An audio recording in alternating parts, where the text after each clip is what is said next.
Good morning. BA प्रथम वर्ष के छात्र छात्राओं के लिए यह व्याख्यान तुलसी की रचनाओं से संबंधित है। पूर्व प्रसंग में आपने तुलसी का जीवन परिचय, काव्यगत विशेषताएं, इनकी रचनाएं, विषय वस्तु आदि के विषय में जानकारी प्राप्त किया। आज तुलसी कृत पठनीय अंशों के व्याख्या से जुड़ा हुआ प्रसंग है, जो परीक्षा की दृष्टि से अति महत्वपूर्ण है। तो आप ध्यान दे करके देखेंगे। सकल शौच कर जाई नहाए, नित्य निवाहि मनहि सिर नाई, मुनि सिर नाई। समय जान गुर आयस पाई, लेन प्रसून चले दो भाई। भूप बाग बर देखे उजाई, जहाँ बसंत ऋतु रही लो भाई। लागे बिटप मनोहर नाना, बरन बरन बर बेल समाना बिताना।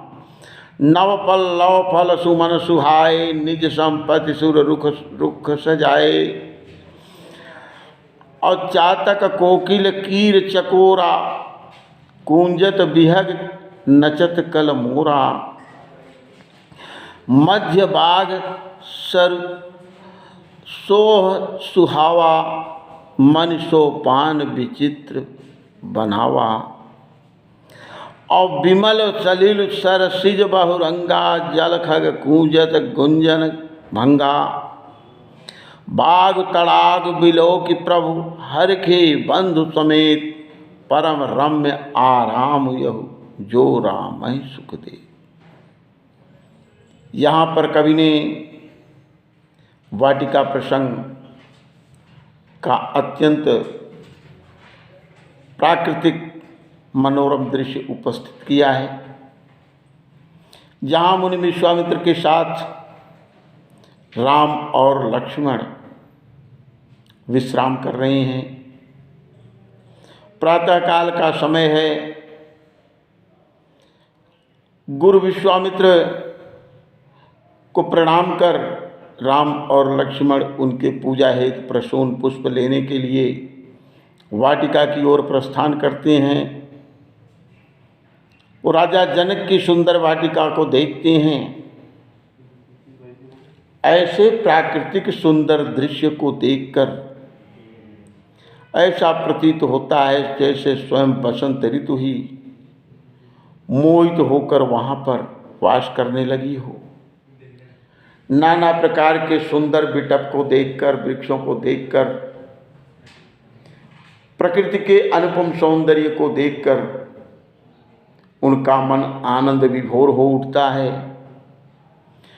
जहाँ पर नाना प्रकार के सुंदर पुष्प खिले हुए हैं, पशु पक्षी आनंदित होकर कलरव क्रीड़ा कर रहे हैं,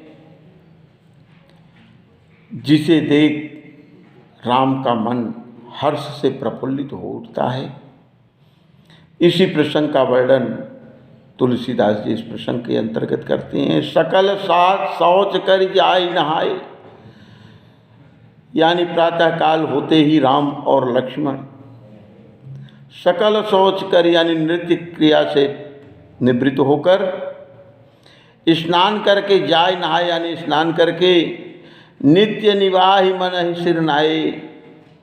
और वो नित्य क्रिया करके दिन भर नित्य क्रिया करने के पश्चात वो कर्म विधान के अनुसार मुनि सिर नाए, मुनि विश्वामित्र को प्रणाम किए। समय जान शुरू आय सुपाई, गुरु आय सुपाई। समय जान पूजा का समय समझकर गुरु विश्वामित्र की आज्ञा प्राप्त कर लेन प्रसून चले दो भाई। राम और लक्ष्मण दोनों भाई पूजा हेतु पुष्प लेने के लिए वाटिका की ओर प्रस्थान कर दिए। भूप बाग बर देखे जाई, और वहाँ पुष्प वाटिका में जाकर राजा जनक की सुंदर वाटिका को देखते हैं, वन उपवन को देखते हैं, जहाँ बसंत ऋतु रही लो भाई, जहाँ पर स्वयं बसंत ऋतु अपनी प्राकृतिक सुंदरता को लिए हुए विश्राम कर रही थी। ऐसा प्रतीत हो रहा था जैसे इस प्रकृति के सुंदर मनोहर दृश्य को देखकर स्वयं बसंत ऋतु ही आकर के वहाँ पर वास करने लगी हो। लागे बिटप मनोहर नाना बरन बरन बर बेली समाना, जहाँ पर मन को मोहित कर लेने वाले नाना प्रकार के पुष्प पादप बिटप वृक्ष लगे हुए थे। बरन बरन बर बेल समाना, और भिन्न भिन्न रंगों वाली लताएं चारों तरफ पुष्पित शोभायमान हो रही थी, खिली हुई थी। नव पल्लव फल सुमन सुहाए, निज संपत्ति सुर रुख लजाए। नव पल्लव नए नए पल्लवों से युक्त पुष्प फल आज उस वनवाटिका में सुशोभित हो रहे थे। निज संपत्ति सुर रुख लजाए। निज संपत्ति वहाँ के उन वृक्षों की आभा को, सुंदरता को देखकर स्वयं देवतागण भी लज्जित हो जाते थे। देव वृक्ष भी, कल्प वृक्ष भी लज्जित हो जाते थे। चातक कोकिल कीर चकोरा, चातक कोयल तोता चकोर कुंजत बिहग और नचत कलमोरा, और नाना प्रकार के पक्षी कलरव कर रहे हैं, जल क्रीड़ा कर रहे हैं। जगह जगह पर मयूर नृत्य कर रहे हैं। इस सुंदर दृश्य को देखकर राम और लक्ष्मण का मन आनंद से प्रफुल्लित हो उठता है, और जहाँ और क्षणिक समय के लिए उस प्राकृतिक सुंदरता को देखकर विश्राम करने लगते हैं। धन्यवाद। शेष प्रसंग अगले व्याख्यान के अंदर।